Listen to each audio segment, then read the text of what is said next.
Hello friends, chase the goal के इस online platform पे एक बार फिर से आपका हार्दिक स्वागत है। हमने अपनी जो लास्ट क्लास थी उस लास्ट क्लास के अंदर बात कर रहे थे हम किसके बारे में।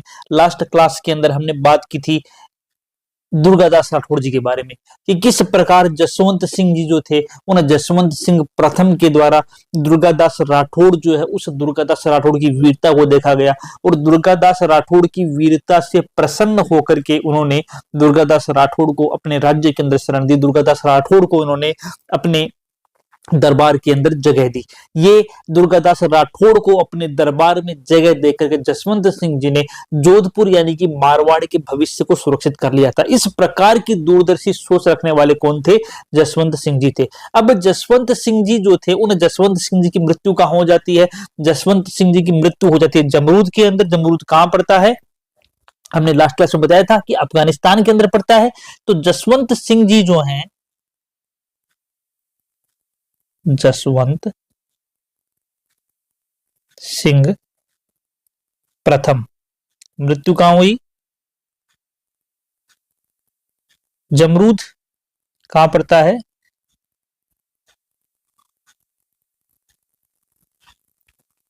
अफगानिस्तान में। जसवंत सिंह जी की मृत्यु कहां हुई? जसवंत सिंह जी की मृत्यु हुई जमरूद के अंदर। जमरूद कहां पड़ता है? अफगानिस्तान के अंदर। अब जब जसवंत सिंह की मृत्यु हुई तो जसवंत सिंह की मृत्यु के समय इनका कोई भी उत्तराधिकारी जीवित नहीं था। जब इनकी मृत्यु हुई तो उस कंडीशन में उस समय इनका कोई भी उत्तराधिकारी जो था वो जीवित नहीं था। कोई भी उत्तराधिकारी नहीं था। तो जब कोई भी उत्तराधिकारी नहीं था उस कंडीशन में औरंगजेब ने क्या किया? औरंगजेब के द्वारा जोधपुर को खालसा राज्य घोषित कर दिया गया और अमर सिंह राठौड़ जो था उस अमर सिंह राठौड़ का पोता जो था इंद्र सिंह, उस इंद्र सिंह को जोधपुर जो है उस इंद्र सिंह को जोधपुर का राजा बना दिया और वहां की राज व्यवस्था को अपने हाथ में नियंत्रण में ले लिया। जसवंत सिंह जी की जब देहावसान हुआ जसवंत सिंह जी का, तो उस समय जसवंत सिंह जी के कोई पुत्र नहीं था। जसवंत सिंह जी का कोई उत्तराधिकारी नहीं था और चूंकि उत्तराधिकारी नहीं था इसलिए क्या किया औरंगजेब ने जो जोधपुर है उस जोधपुर को क्या घोषित कर दिया? औरंगजेब ने जोधपुर को यानी कि मारवाड़ को क्या घोषित कर दिया? खालसा घोषित कर दिया। और इस पर किसको बैठा दिया इन्होंने? इस पर इन्होंने अमर सिंह राठौड़ का जो पोता था इंद्र सिंह, अमर सिंह राठौड़ के पोते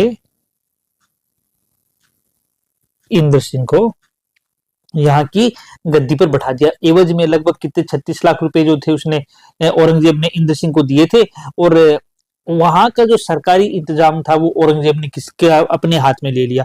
अब हुआ क्या कि जसवंत सिंह जी की मृत्यु तो हो गई लेकिन जसवंत सिंह जी की दो रानियां थी। एक का नाम था जादम और एक का नाम था नरुकी। तो जसवंत सिंह जी की ये दोनों रानियां जो थी ये उस समय क्या थी? ये उस समय गर्भवती थी। जब जसवंत सिंह जी की मृत्यु हुई तो जसवंत सिंह जी की मृत्यु के समय जसवंत सिंह जी की दो रानियां उनके साथ थी। एक का नाम था जादम, एक का नाम था नरुकी। तो ये जादम और नरुकी रानियां जो है ये भी जसवंत सिंह जी के साथ ही उनके पार्थिव देह के साथ ही कहाँ आ रही थी? ये पार्थिव देह के साथ वहां से सफर तय करते हुए अफगानिस्तान से लाहौर होते हुए आ रही थी। तो रास्ते के अंदर यह पता चला कि जसवंत सिंह जी की जो रानियां हैं जादम और नरुकी गर्भवती हैं और इनसे दो पुत्र जन्मे। एक का नाम अजीत सिंह रखा गया और दूसरे का नाम क्या रखा गया? दल थम्बन रखा गया।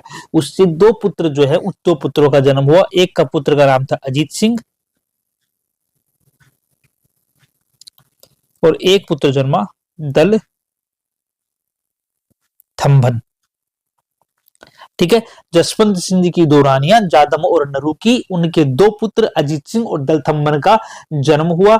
जब अजीत सिंह और दलथम्बन का जन्म हुआ तो इसकी सूचना जो थी वो मिली मुगलों को और जब मुगलों को सूचना मिली तो मुगल सैनिक जो है वो वहां पहुंचते हैं। मुगल सैनिक जब वहां पहुंचते हैं तो वहां पर संघर्ष के अंदर जादम, नरुकी और दलथम्बन इन तीनों की ही मृत्यु हो जाती है। वहां पर जादम की मृत्यु हो जाती है, नरुकी जो दोनों रानियां थी दोनों रानियां मर जाती है और दल थम्बन जो है उस दल थम्बन की वहां पर क्या हो जाती है? दल थम्बन की भी वहां पर मृत्यु हो जाती है। अब एक पुत्र बचा कौन सा, अब एक पुत्र बचा अजीत सिंह। अजीत सिंह जो है वो अजीत सिंह वहां पर एकमात्र पुत्र जो है वो एकमात्र पुत्र अजीत सिंह जो है वो अजीत सिंह बचता है। इस अजीत सिंह जो है, इस अजीत सिंह को क्या करते हैं औरंगजेब, इस अजीत सिंह को औरंगजेब जो है वो दिल्ली का जो किला है, नूरगढ़ का किला है, उस नूरगढ़ के किले के अंदर नजरबंद कर देता है। अजीत सिंह जो है, इस अजीत सिंह को दिल्ली के नूरगढ़ किले के अंदर नजरबंद कर लिया जाता है। दिल्ली के, माफ कीजिएगा,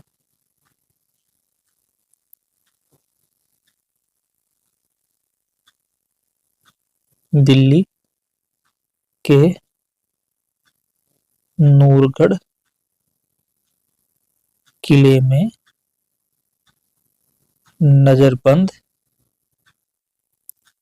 कर लिया जाता है। ठीक है, किस किले में नजरबंद किया, तो दिल्ली के अंदर एक किला था जिसका नाम क्या था, नूरगढ़ का किला, और नूरगढ़ के किले में किसको नजरबंद कर लिया, अजीत सिंह को नूरगढ़ के किले में नजरबंद वहां पर कर लिया जाता है।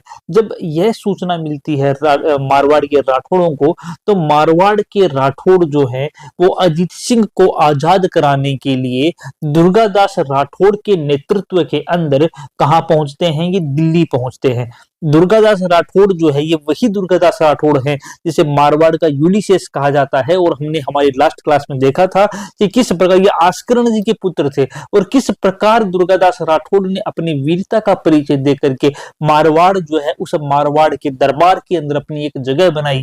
और यह मारवाड़ के दरबार में जगह बनाने वाला दुर्गादास राठौड़ जो है आज मारवाड़ के इतिहास में हमेशा याद किया जाता है, क्योंकि अगर दुर्गादास राठौड़ नहीं होता तो मारवाड़ का इतिहास आज कुछ और ही होता।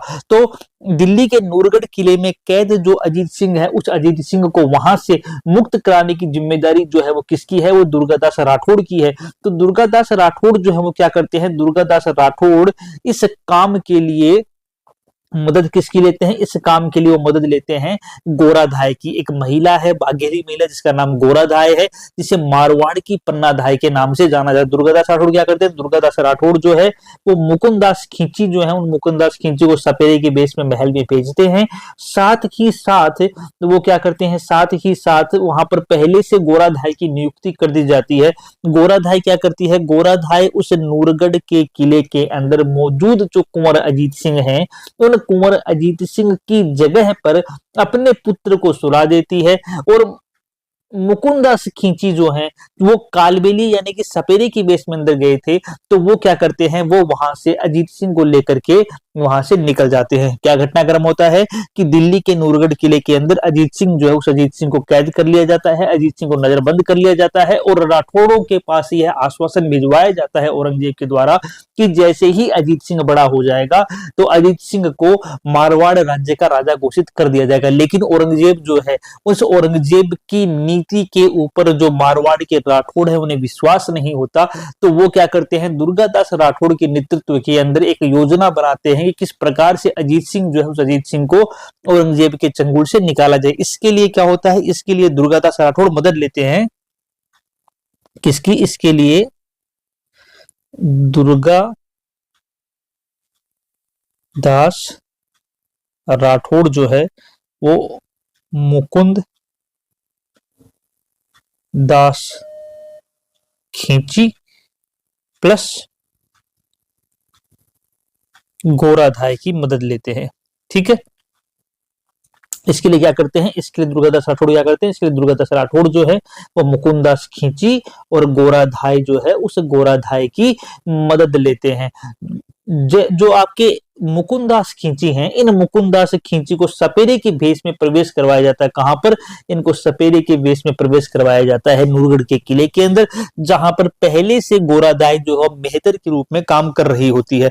अब क्या होता है, गोराधाय जो है वो अपने पुत्र को अजीत सिंह की जगह पे सुला देती है, और साथ में अजीत सिंह जो है उन अजीत सिंह को मुकुंदास खींची के साथ में कर देती है। मुकुंदास खींची के साथ अजीत सिंह को करके उसे नूरगढ़ के किले से बाहर निकाल देती है। होती है। चूंकि जो गोराधाय है उस गोराधाय के द्वारा मारवाड़ की पन्नाधाय के समान कार्य किया गया, अपने पुत्र का बलिदान देकर के वो अपने पुत्र जो है उस अपने पुत्र को अजीत सिंह की जगह पे सुला करके अजीत सिंह को वहां से निकाल करके मारवाड़ के दीपक को प्रज्वलित करने के अंदर, मारवाड़ के दीपक किल्लों को जलाए रखने के अंदर चूंकि गोराधाय ने एक महत्वपूर्ण रोल प्ले किया था, एक महत्वपूर्ण रोल निभाया था, इस कारण से जो गोराधाय है इस गोराधाय को किस नाम से जाना जाता है? इस गोराधाय को मारवाड़ की पन्नाधाय के नाम से जाना जाता है। मारवाड़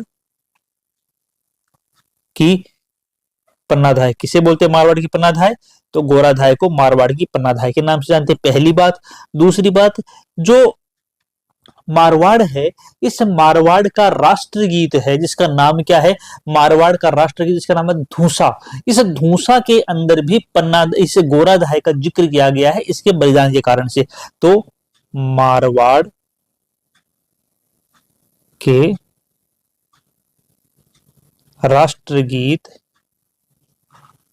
धूसा में गोराधाय का जिक्र मिलता है। पूछ लिया जाए कि गोराधाय का जिक्र किस गीत में मिलता है, तो गोराधाय का जो जिक्र मिलता है वो मारवाड़ का एक राष्ट्रगीत है जिसका नाम क्या है? धूसा।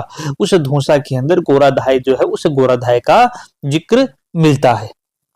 ठीक है, तो अब यहां तक की बात समझ में आई। हुआ क्या कि गोराधाय के बलिदान के द्वारा दुर्गादास राठौड़ जो है वो अजीत सिंह को वहां से निकाल लेते हैं और अजीत सिंह को वहां से निकाल करके कहां ले जाते हैं? मुकुंदास खिंची जो है वो अजीत सिंह को वहां से निकाल करके ले जाते हैं कालिंदी। अजीत सिंह को कहां पहुंचाते हैं? अजीत सिंह जो है अजीत सिंह को अब ले जाते हैं कालिंदी। कहा ले जाते हैं अजीत सिंह को? कालिंदी। कालिंदी कहां पर थी? कालिंदी पर थी सिरोही में। और वहां पर क्या होता है? वहां पर जयदेव पुरोहित जो है उस जयदेव पुरोहित के घर पर रखा जाता है। संरक्षक कौन है? मुकुंदास खिंची संरक्षक है। वो क्या करते हैं? सुरक्षा करते हैं। किसके घर में रखा गया है? जयदेव पुरोहित के घर पे रखा गया है। कहां पर है जयदेव पुरोहित का घर? कालिंदी के अंदर है, जो कि सिरोही में पड़ता है। फिर जब मुगल जो है वो कालिंदी को घेर लेते हैं, मुगलों को आशंका होती है कि अजीत सिंह को वहां से निकाल लिया गया, तो मुगल जो है वो कालिंदी को जब घेर लेते हैं तो मुगलों के द्वारा कालिंदी को घेर लिए जाने के बाद में जो दुर्गादास राठौड़ हैं वो क्या करते हैं? अजीत सिंह को यहां से निकालते हैं और अजीत सिंह को यहां से निकाल करके भेज देते हैं मेवाड़ महाराणा राज सिंह की शरण में। यानी कि अब अजीत सिंह को महाराणा राज सिंह के पास भेज दिया जाता है। किसके पास भेज देते हैं? महाराणा राज सिंह के पास भेज देते हैं। महाराणा राज सिंह क्या करते हैं? महाराणा राज सिंह जो हैं वो अजीत सिंह जो हैं उस अजीत सिंह को 12 गांव देते हैं और साथ में केलवा गांव का पट्टा दे देते हैं और वहां का जागीरदार बना देते हैं। ये क्या करते हैं? ये अजीत सिंह को 12 गांव प्लस केलवा का पट्टा देकर जागीरदार बना देते हैं। ठीक है, ये 12 गांव और केलवा गांव का पट्टा देकर के इसे क्या करते हैं? वहां का जागीरदार बना देते हैं। ठीक है, अब इस कारण से चूंकि मारवाड़ की मदद कौन कर रहा है? मेवाड़ कर रहा है, इसलिए मेवाड़ और मारवाड़ जो है इन दोनों के जो संबंध थे इस पीरियड के अंदर क्या हो गए? इस पीरियड के अंदर दोनों के संबंध जो है वो सुधर गए थे, दोनों के संबंधों के अंदर बहुत सुधार आया था। ठीक है, तो अब हुआ क्या कि अजीत सिंह जो है उन अजीत सिंह का संरक्षक कौन बना हुआ है? अजीत सिंह का संरक्षक बना हुआ है महाराणा राज सिंह। अजीत सिंह जो है उन अजीत सिंह को राज सिंह ने क्या किया? अजीत सिंह को राज सिंह ने जागीरदार बना रखा है। अब पीछे से क्या होता है कि औरंगजेब जो है, जब औरंगजेब की मृत्यु होती है तो औरंगजेब की मृत्यु हो जाने पर औरंगजेब के पुत्रों के अंदर उत्तराधिकार संघर्ष जो है वो स्टार्ट होता है। भाई औरंगजेब खुद उत्तराधिकार संघर्ष से बना था, तो जो औरंगजेब ने बोया औरंगजेब को वही मिलेगा। तो औरंगजेब के 4 पुत्र थे, मुअज्जम, आजम, कामबख्श और शहजादा अकबर। ये औरंगजेब के 4 पुत्र, जिसमें शहजादा अकबर तो पारस चला गया था, कामबख्श को राजा बनने की कोई जरूरत नहीं थी, कामबख्श राजा बनना ही नहीं चाहता था। तो इस कारण से मुअज्जम और आजम जो हैं, इनके बीच में क्या होता है, उत्तराधिकार का संघर्ष होता है। इस उत्तराधिकार के संघर्ष में ना तो मेवाड़ भाग लेता है, आप समझ सकते हैं कि जो औरंगजेब है, औरंगजेब के 4 पुत्र थे, मुअज्जम,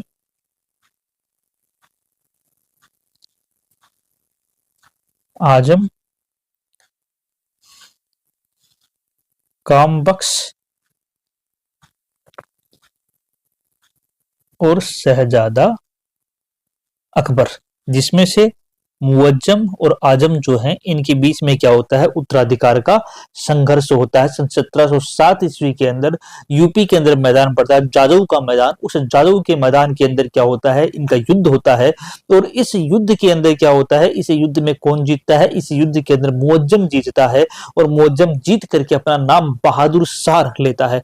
इस युद्ध के अंदर, इस युद्ध में कौन जीतता है, इन दोनों के बीच में जो उत्तराधिकार संघर्ष होता है वो कहां पर होता है, वो होता है जाजऊ के मैदान, यूपी में। सन 1707 की घटना है। यहां पर कौन जीतता है, यहां पर जो मुअज्जम है वो विजयी होता है, ठीक है। और मुअज्जम जीत करके किस नाम से गद्दी पर बैठता है, बहादुर शाह के नाम से गद्दी पर बैठता है। ये अब बहादुर शाह नाम से गद्दी पर बैठता है, ठीक है। यह जो जाजू के मैदान के अंदर मुअज्जम और आजम का युद्ध होता है, उत्तराधिकार का युद्ध होता है, इस युद्ध के अंदर मेवाड़ और मारवाड़ जो है वो दोनों ही भाग नहीं लेते, ठीक है, इस युद्ध के अंदर। लेकिन इस युद्ध के अंदर आमेर के सवाई जयसिंह भाग लेते हैं और वो आजम का साथ देते हैं। युद्ध में जीत कौन जाता है, युद्ध में जीतता मुअज्जम है। इस जीत के बाद में बहादुर शाह नाम से मुअज्जम गद्दी पर बैठता है, सवाई जयसिंह को आमेर की गद्दी से हटाता है और उसके भाई विजय सिंह को क्या कर लेता है, वो राजा बना लेता है। तो यह जो मुअज्जम है, यह मुअज्जम के समय के अंदर औरंगजेब, जो जब औरंगजेब की मृत्यु हो गई और मुअज्जम गद्दी पर बैठा हुआ है, तो उस समय होता क्या है, उस समय इस मौके का फायदा उठा करके दुर्गादास राठौड़ जो है वो क्या करते हैं, दुर्गादास राठौड़ अजीत सिंह को क्या करते हैं, मारवाड़ की गद्दी पर बैठा देते हैं, ठीक है। गद्दी पर कौन बैठ गए हैं, अब गद्दी पर कौन बैठ गए हैं, गद्दी पर अजीत सिंह जो है वो बैठ गए हैं। अजीत सिंह गद्दी पर कब बैठ गए हैं, अजीत सिंह गद्दी पर बैठ गए हैं कि जब किसकी मृत्यु हो गई है, जब औरंगजेब जो है, उस औरंगजेब की मृत्यु हो गई। तो औरंगजेब की मृत्यु होने पर अजीत सिंह जो है वो जोधपुर के फौजदार जफर कुली पर आक्रमण करते हैं और आक्रमण करके उसे जोधपुर से निकाल करके जोधपुर पर क्या कर लेते हैं, अपना अधिकार कर लेते हैं। आज की क्लास में कितना कुछ बताया हमने। आज की क्लास में हमने कुछ चीजें बताई जो आपके लिए महत्वपूर्ण है। पहली चीज हमने ये बताई कि जसवंत सिंह जी की मृत्यु कहाँ हो जाती है। जसवंत सिंह जी की मृत्यु जमरूद अफगानिस्तान में हो जाती है और जमरूद अफगानिस्तान में जब जसवंत सिंह जी की मृत्यु होती है तो उनका कोई भी उत्तराधिकारी नहीं होता और उत्तराधिकारी न होने की कंडीशन में औरंगजेब के द्वारा जोधपुर को खालसा घोषित कर दिया जाता है। जब जसवंत सिंह जी के पार्थिव देह को लेकर आ रहे थे जमरूद अफगानिस्तान से, तो रास्ते में उनकी 2 रानियां जो कि ऑलरेडी पहले से गर्भवती थी, जादम और नरू की, इन रानियों के पुत्र होते हैं अजीत सिंह और दल थम्बन। मुगलों को इस बात का पता चलने पर मुगलों के साथ संघर्ष के अंदर जादम, नरूकी और दल थम्बन जो है इनकी मृत्यु हो जाती है। यहां से अजीत सिंह बच जाते हैं, लेकिन बाद में औरंगजेब के द्वारा अजीत सिंह को दिल्ली के नूरगढ़ किले में नजरबंद कर लिया जाता है और जोधपुर को खालसा घोषित करने के बाद अमर सिंह राठौड़ के पोते इंद्र सिंह राठौड़ को यहाँ की जिम्मेदारी दी जाती है। लेकिन दुर्गादास राठौड़ क्या करते हैं, मुकुंदास खिंची और गोराधाई के माध्यम से अजीत सिंह को वहां से मुक्त कराते हैं। एक 30 वर्षीय संघर्ष की शुरुआत होती है जिसके अंत के अंदर जाकर के मारवाड़ की विजय होती है, राठौड़ों की विजय होती है और जोधपुर पर वापस से राठौड़ वंश का जो परचम है वो वापस से बुलंद होता है। क्योंकि गोराधाई के द्वारा अपने पुत्र का बलिदान दिया गया था, इसलिए गोराधाई को मारवाड़ की पन्नाधाई के नाम से, और इसके गीत जो हैं वो जोधपुर के राष्ट्रगीत धूसा के अंदर गोराधाई की वीरता के गीत जो हैं वो आज भी गाए जाते हैं। अजीत सिंह को वहां से निकाल कर ले जाते हैं कालिंदी सिरोही जयदेव पुरोहित के घर, लेकिन बाद में इसे वहां से भी हटा देते हैं और वहां से महाराणा राज सिंह की शरण में भेज देते हैं, जहां पर महाराणा राज सिंह अजीत सिंह को क्या करते हैं, जागीर देकर के जागीरदार बना देते हैं। जब औरंगजेब की मृत्यु होती है, तो औरंगजेब की मृत्यु होने पर दुर्गादास राठौड़ सिंह के नेतृत्व के अंदर अजीत सिंह जो है वो जोधपुर के फौजदार जफर कुली को वहां से हटा करके जोधपुर पर अपना अधिकार कर लेते हैं। औरंगजेब की मृत्यु होने पर औरंगजेब के पुत्रों मुअज्जम आजम, शहजादा अकबर और कामबख्श जो हैं, इनमें उत्तराधिकारी के संघर्ष की शुरुआत होती है। असल में क्या था, कामबख्श राजा बनना चाहता नहीं था, तो वह युद्ध से अपने आप हट गया और शहजादा अकबर पोरस चला गया था, तो वह भी युद्ध से हट गया। इस प्रकार से मुअज्जम और आजम के अंदर उत्तराधिकार संघर्ष होता है, जिसके अंदर मेवाड़ और मारवाड़ रियासत भाग नहीं लेती, लेकिन आमेर रियासत इस युद्ध में भाग लेती है और आमेर रियासत इस युद्ध में आजम की तरफ से लड़ती है और युद्ध के अंदर मुअज्जम की जीत हो जाती है। मुअज्जम युद्ध के अंदर जीतने के बाद में बहादुर शाह प्रथम के नाम से गद्दी पर बैठता है और गद्दी पर बैठ करके सबसे पहला काम क्या करता है कि वह सवाई जय सिंह को गद्दी से हटाता है और उसके छोटे भाई विजय सिंह को क्या करता है, आमेर का शासक बना देता है। वह आमेर का नाम बदल करके पहले इस्लामाबाद और बाद में मोमिनाबाद आमेर का नाम कर देता है। आमेर का नाम क्या कर दिया जाता है, आमेर का जो नाम है,